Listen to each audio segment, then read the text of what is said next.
Francesca Conti had spent 5 years forgetting Emiliano Greco. Tonight, she'd have to save his life.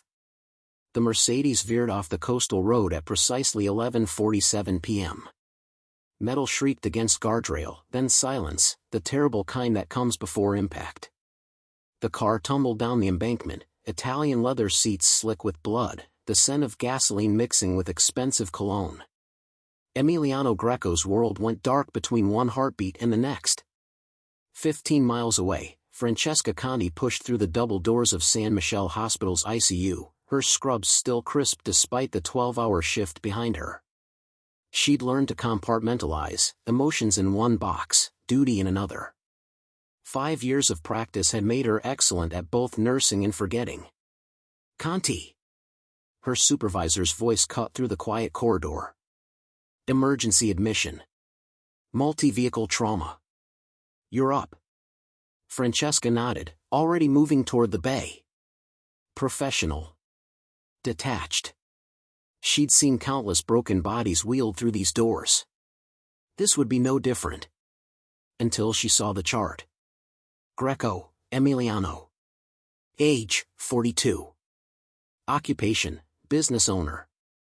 Welcome back to Whispers of Syndicate Love. A mafia boss fighting for his life. An ex-wife who becomes his only protection. And a trusted brother who wants him dead. Let's begin. The clipboard trembled in her hands. The fluorescent lights seemed too bright suddenly, the antiseptic smell overwhelming. She'd spent 5 years building walls, and his name demolished them in seconds. Problem, Conti? Her supervisor's eyes narrowed. No. The lie burned her throat. But there were 1,000 problems. Problems that started with a wedding 7 years ago, her in ivory lace, him in a tailored suit that cost more than her annual salary, promising forever in Italian and English. Problems that ended with divorce papers she'd signed with shaking hands, tears blurring the ink, while his family's lawyer watched with cold efficiency. You're not strong enough for this life, Francesca. You'll never survive his world. She'd believed them. God help her, she'd walked away. Now Emiliano lay broken in her ICU bay, machines breathing for him, his face pale beneath the oxygen mask. Blood matted his dark hair. Bruises bloomed across his jaw like violent flowers. She'd memorized that face once, the scar through his left eyebrow, the sharp line of his jaw, the mouth that had promised her everything. Her fingers found his pulse point. Still strong. Still fighting. Just like the man she'd married. I won't let you die, she whispered, her voice barely audible over the steady beep of monitors. Not this time. Not when I can stop it. She'd lost him once by walking away. She wouldn't lose him again. What would you do if you discovered the person who broke your heart was fighting for their life in your hands? Share your thoughts below. Francesca's hands moved with practiced efficiency, checking vitals, adjusting 4 drips, monitoring the rhythmic beep of machinery that kept Emiliano tethered to life. But beneath the professional exterior, her mind spiraled backward through corridors she'd locked away. 7 years ago. The memory arrived unwanted, vivid as yesterday. Their wedding day, the Greco estate transformed into something from a fairy tale. Thousands of white roses cascading down marble columns, their scent so thick it made her dizzy. Or perhaps that was simply Emiliano's effect on her. He'd looked devastating in his tailored suit, charcoal gray that made his dark eyes appear almost black. When she'd walked down the aisle, his expression had shifted from commanding boss to something raw and unguarded. Vulnerable. "C'est la mia vita," he'd whispered during their first dance, his accent thickening with emotion. You are my life, Francesca. My heart beats only for you. She'd worn ivory lace and believed in forevers. Foolish, romantic girl that she was. The ballroom had glittered with crystal and candlelight, filled with men whose tailored suits concealed weapons and women draped in diamonds that cost more than small countries. She'd felt like Cinderella at a ball where midnight always came too soon. But Emiliano had held her close, his hand at the small of her back possessive and protective. You belong here, he'd murmured against her temple. With me. Always with me. The memory dissolved as her fingers found his pulse point now, still strong despite everything. Still fighting. That was Emiliano. He'd always been a fighter. 2 years later. The second memory crashed through her defenses like a tsunami. Sal Greco's office, all dark wood and darker intentions. Emiliano's uncle had sat behind an enormous desk, his face weathered by decades of violence disguised as business. "You're a liability, Mrs. Greco." His voice had been flat, emotionless. "My nephew's world requires strength you clearly don't possess." Francesca had gripped her purse until her knuckles turned white. "I love him. That should count for something." "Love?" Sal's laugh held no warmth, only contempt. "Love makes men weak. It clouds judgment. Gets people killed." He'd pushed the divorce papers across the mahogany surface. "Sign these." Emiliano's already agreed. "Spare yourself further humiliation." The words had shattered something fundamental inside her. He agreed. He signed yesterday. See for yourself. And there it was, Emiliano's distinctive signature at the bottom of the separation agreement. Bold, decisive, final. No hesitation in those strokes. He'd let her go without a fight, without even telling her to her face. She'd signed through tears that blurred the ink, each letter of her name feeling like self-destruction. That same night, she'd packed a single suitcase and walked away from the Greco estate, taking nothing but her nursing degree and a heart that had learned how to stop hoping. 5 years of silence. 5 years of rebuilding herself into someone stronger, harder, untouchable. Until tonight. "Nurse Conti?" She startled, her hand jerking away from Emiliano's wrist.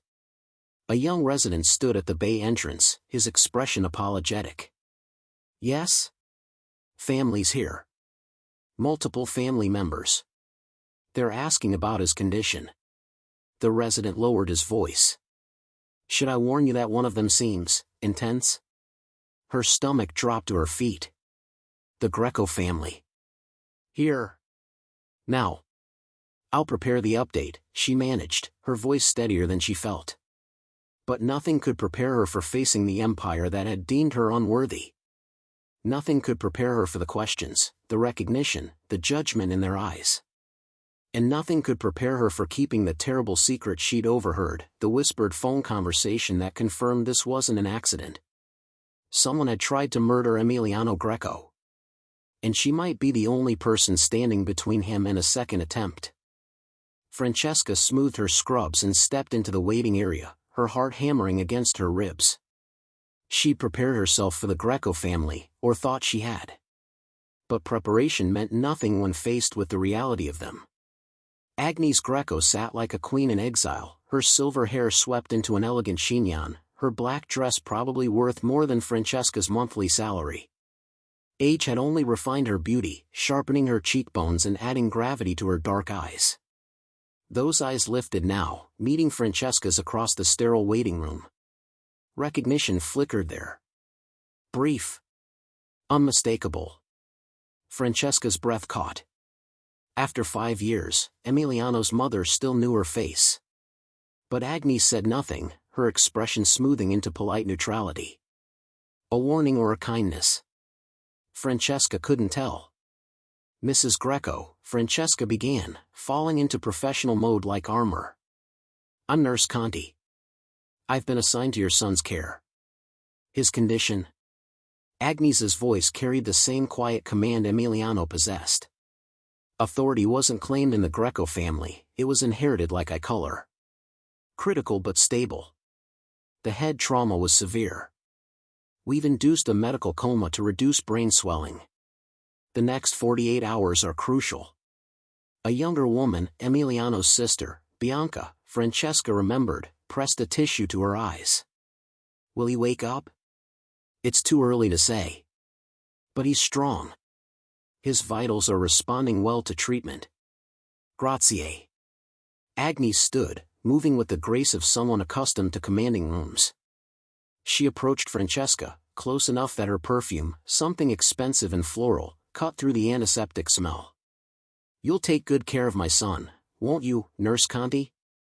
The emphasis on her maiden name was deliberate. A gift. Agnes was protecting her identity. I'll do everything in my power, Francesca promised, meaning every word. I believe you will. Agnes's hand briefly touched Francesca's arm, warm and surprisingly gentle. Then she turned back to her family. Come. We'll return in the morning. The nurse needs to work. They filed out, Bianca still crying, the cousins murmuring in Italian. But one man remained. He'd been standing near the window, separate from the family cluster. Now he turned, and Francesca felt ice slide down her spine. Massimo d'Emiliano.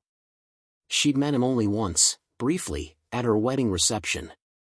Emiliano's second in command, his most trusted brother-in-arms. He'd toasted them with champagne and a smile that never quite reached his eyes. That same smile curved his lips now as he approached. Nurse Conti, is it? He didn't recognize her. 5 years, a different hairstyle, the weight she'd lost from stress, she looked nothing like the soft young bride who'd danced in the Greco ballroom. Yes. And you are? Massimo De Luca. Emiliano's business partner. He extended his hand, manicured nails, expensive watch catching the fluorescent light. I'll be handling family visits for the time being. We need to control who has access to him. Security concerns, you understand. Francesca shook his hand briefly, noting the coldness of his palm. Of course. I'll inform the staff. Excellent. His dark eyes assessed her with unsettling thoroughness. How long have you worked in this unit? 5 years. Dedicated. Emiliano would appreciate that. He values loyalty above all else. Massimo's smile widened slightly. Perhaps too much sometimes. Trust can be exploited. Something in his tone made her skin crawl. Was that a confession or a threat? I should get back to my patient, Francesca said, stepping away. Of course. I'll be around frequently. Making sure he's protected. She nodded and escaped back to the ICU, her pulse racing. But before she could reach Emiliano's bay, she heard it, Massimo's voice, low and urgent, speaking into his phone just around the corner. Francesca froze, pressing herself against the wall. The job was clean. No one suspects anything except mechanical failure. Pause. Yes, the brakes were wiped. No traces. Another pause, then his voice dropped to barely a whisper. If he wakes up, we'll deal with it then. But the doctors say it's unlikely. Brain damage, probably permanent. The family will need strong leadership now. Francesca's hand flew to her mouth, trapping the gasp that threatened to escape. Massimo had done this. Sabotaged the car. Tried to kill Emiliano. And he was planning to take over the Greco Empire while his brother lay comatose. She waited until his footsteps faded down the corridor before she moved, her legs shaking so badly she had to grip the wall for support. When she finally reached Emiliano's bay, she closed the curtain and leaned against it, breathing hard. You trusted him, she whispered to Emiliano's still form. And he tried to murder you. The heart monitor beeped its steady rhythm, indifferent to conspiracy and betrayal. Francesca moved to his bedside, her hand hovering over his. She'd walked away from this man once, believing she wasn't strong enough for his world. But that girl was gone, replaced by someone who'd learned to survive alone. And this time, she wouldn't run. I won't let him finish what he started, she promised, finally letting her fingers intertwine with his. I won't let him win, Emiliano. Not while I'm breathing. His hand was warm beneath hers. Alive. For now. Do you think she can truly protect him when his enemy is so close? Let me know what you think. The hospital quieted as midnight approached, the ICU settling into its nocturnal rhythm of beeping monitors and hushed footsteps. Francesca had sent the evening nurse home early, volunteering for a double shift. Her supervisor had questioned it, she never took overtime, but Francesca had insisted. She couldn't leave Emiliano unprotected. Not now. Through the glass partition, she watched the corridor, alert for any movement. Massimo had left hours ago, but his presence lingered like a stain.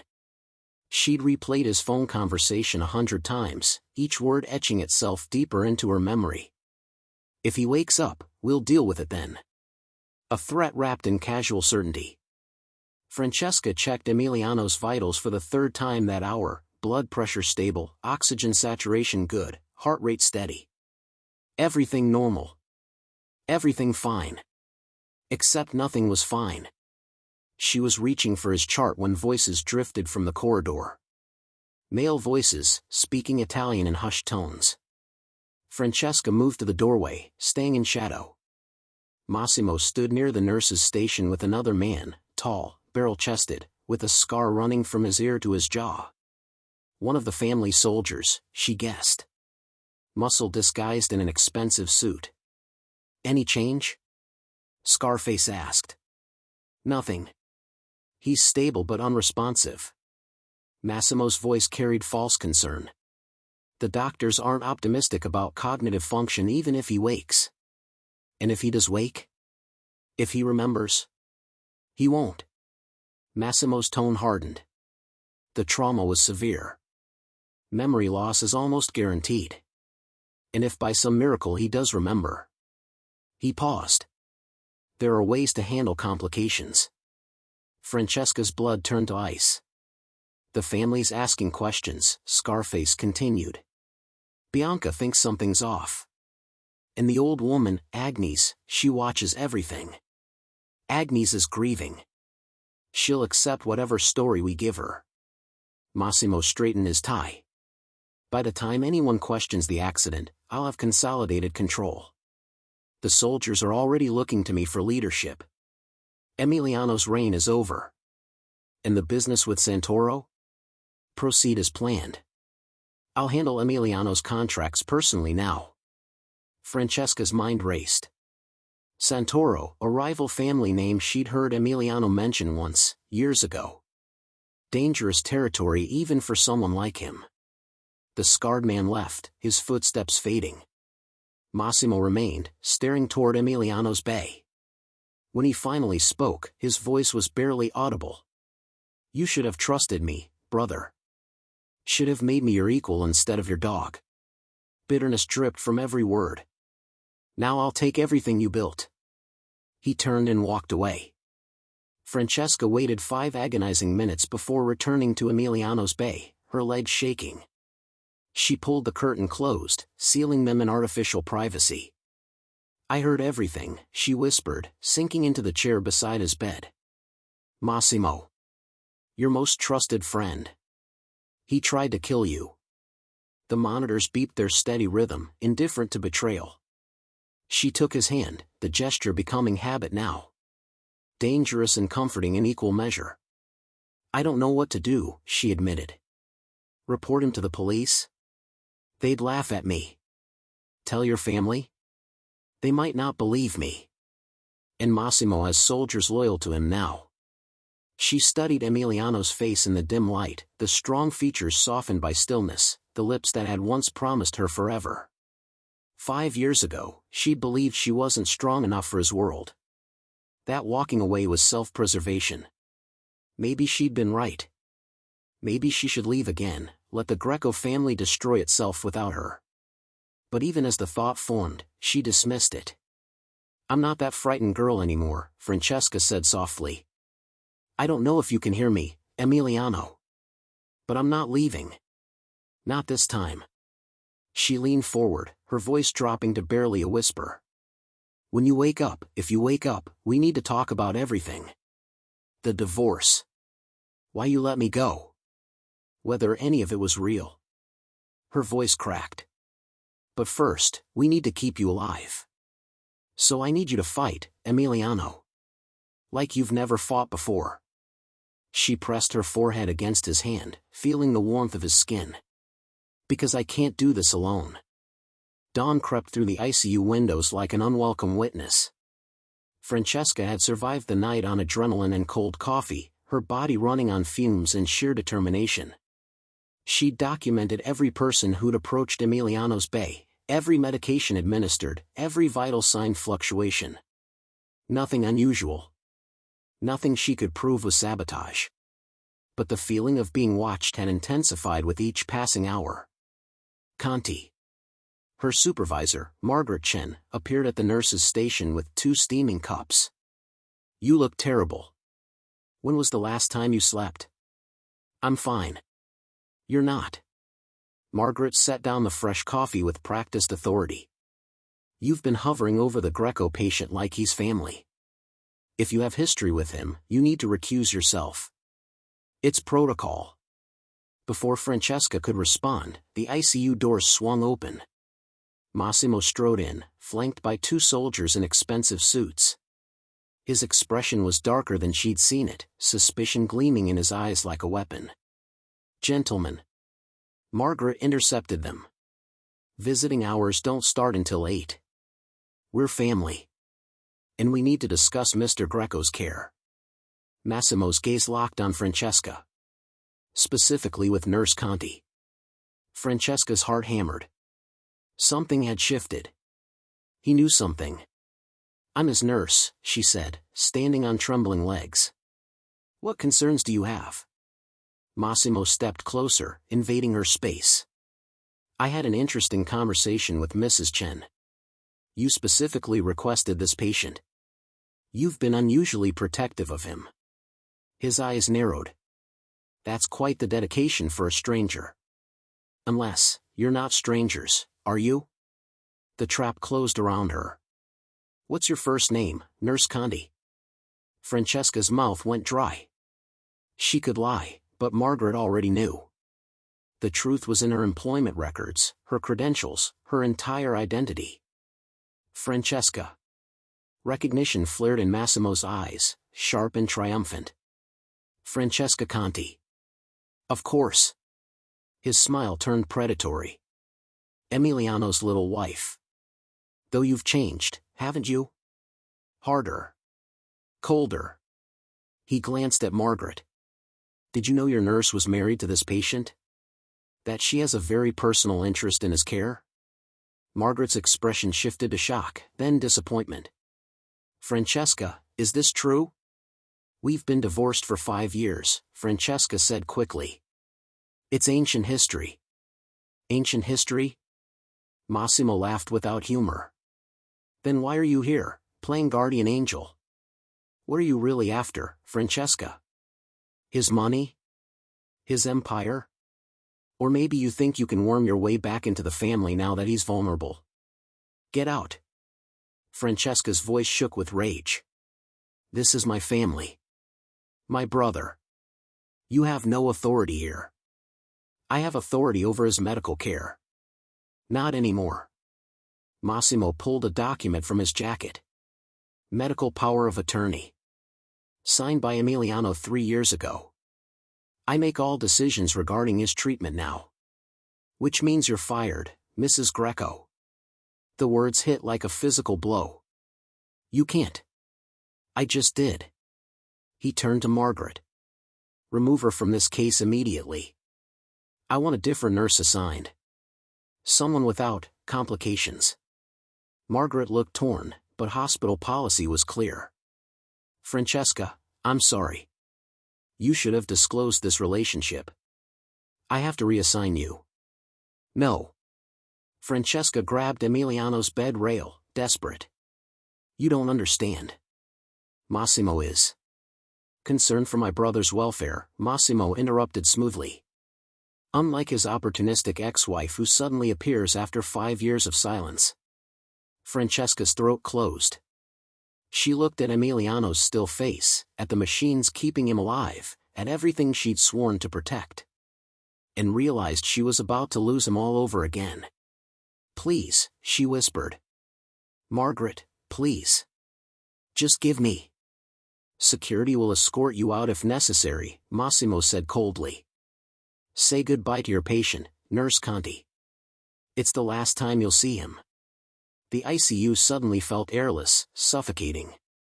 Francesca looked at Emiliano one final time, memorizing his face, the curve of his jaw, the hands she'd held through the long night. I'm sorry, she breathed. I tried. Then she walked away, each step feeling like betrayal, knowing that she was leaving him defenseless in the hands of the man who'd tried to kill him. The darkest hour had arrived. And she'd lost. Francesca sat in her car in the hospital parking lot, hands gripping the steering wheel until her knuckles turned white. She'd been sitting there for 20 minutes, unable to drive away, unable to accept defeat. Inside that building, Emiliano lay helpless while Massimo consolidated control. How long before he found a way to compassionately withdraw life support? A day? 2? Her phone buzzed. An unknown number. She almost didn't answer, but something made her thumb the screen. Hello? Nurse Conti? The voice was cultured, feminine, unmistakable. This is Agnes Greco. We need to talk. Now. 20 minutes later, Francesca sat across from Emiliano's mother in a quiet cafe 3 blocks from the hospital. Agnes had chosen a corner booth, away from windows and curious eyes. Her elegant hands wrapped around an untouched espresso. You recognized me, Francesca said. That first night. Of course I did. Agnes's dark eyes, so like Emiliano's, held unexpected warmth. A mother doesn't forget the woman her son loved. The woman who made him happier than I'd ever seen him. Francesca's throat tightened. Then why didn't you say something? Because I wanted to see what you would do. Whether you'd run again or stay. Agnes leaned forward. You stayed. Even when it was dangerous. Even when it cost you. Massimo had me removed from his care. I know. I also know why. Agnes pulled a slim folder from her purse, sliding it across the table. Massimo doesn't know I had my own investigator looking into Emiliano's accident. The police report called it brake failure, but my man found something interesting. Brake fluid doesn't just disappear. It has to go somewhere. Francesca opened the folder with shaking hands. Photographs. Technical reports. A mechanic's testimony about unusual tool marks on the brake lines. This proves it was sabotage, Francesca breathed. It proves someone tampered with the car. But not who. Agnes's expression hardened. However, I've spent 40 years in this family. I know betrayal when I smell it. Massimo has been positioning himself, consolidating loyalty, making decisions he has no authority to make. He has medical power of attorney. Forged. Agnes's smile was sharp as a blade. I saw the document. Emiliano's signature is wrong. The date is wrong. My son would never sign such a thing without telling me. She paused. The question is, what do we do about it? Hope flared in Francesca's chest for the first time since being escorted out. We go to the police. The police are in Massimo's pocket. Half of them, anyway. Agnes shook her head. No. We need proof that will stand up in court. We need Massimo to reveal himself. How? Agnes's eyes glittered with dangerous intelligence. By giving him what he wants. By making him believe he's won. 3 hours later, Francesca walked back into San Michele Hospital wearing visitor credentials instead of scrubs. Her hands trembled as she approached the ICU, but her spine was steel. Agnes had made calls. The hospital administrator, who owed the Greco family several significant favors, had granted Francesca visitor access despite Massimo's objections. Only family could ban visitors entirely, and Agnes had made her position clear. Francesca was welcome.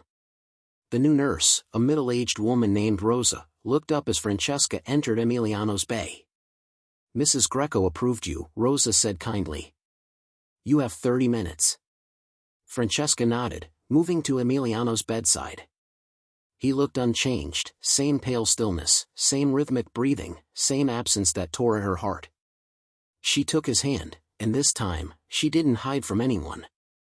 I'm back, she whispered. Your mother is on our side. We're going to stop Massimo. We're going to protect you. She leaned closer, her lips nearly touching his ear. But I need you to fight, Emiliano. I need you to come back to me. Because there's so much I never said. So much I need to tell you. Her voice broke. I signed those divorce papers because they told me you wanted me gone. That I was a liability. That you'd be safer without me.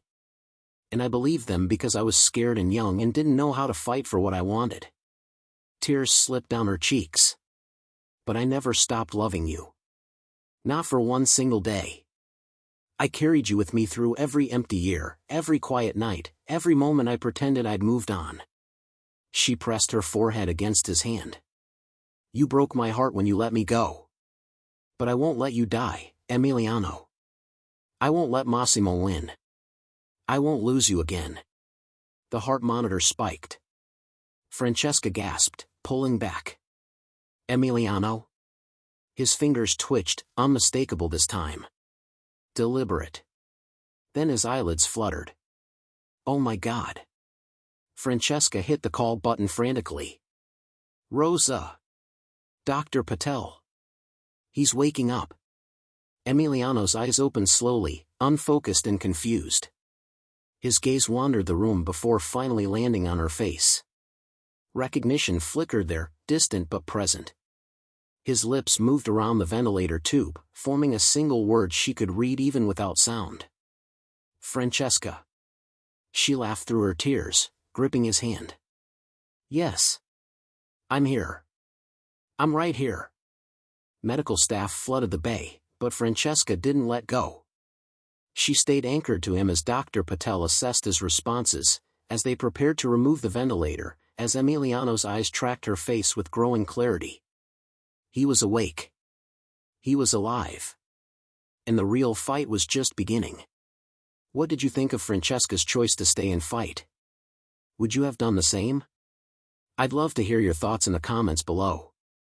Thank you for joining Francesca and Emiliano on the first chapter of their journey, from betrayal to courage, from lost love to fierce protection, from heartbreak to hope reborn.